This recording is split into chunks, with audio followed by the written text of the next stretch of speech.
పిల్లలు లేనివారు సుబ్రహ్మణ్య స్వామిని ఎందుకు పూజిస్తారో తెలుసా?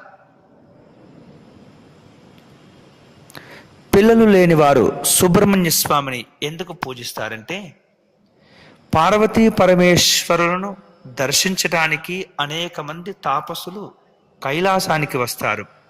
అందులో దిగంబర ఋషులు ఉండటంతో సుబ్రహ్మణ్య స్వామి హేళనగా నవ్వాడట.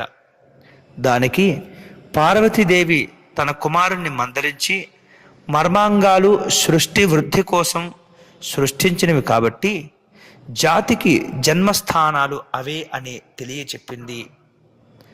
తల్లి జ్ఞానబోధతో సుబ్రహ్మణ్య స్వామి సర్పరూపం దాల్చాడు. కొంతకాలం జీవకణాలు పాముల్లా ఉంటాయని మనకు తెలిసిందే.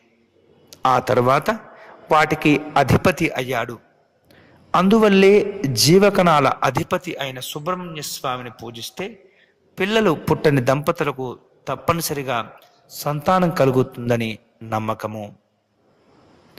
ఈ వీడియో కనుక మీకు నచ్చితే వెంటనే మీ స్నేహితులకు షేర్ చేయండి. అలాగే సబ్స్క్రైబ్ చేసుకోవటం మర్చిపోవద్దు. మా యూట్యూబ్ ఛానల్ దర్శనం టీవీ.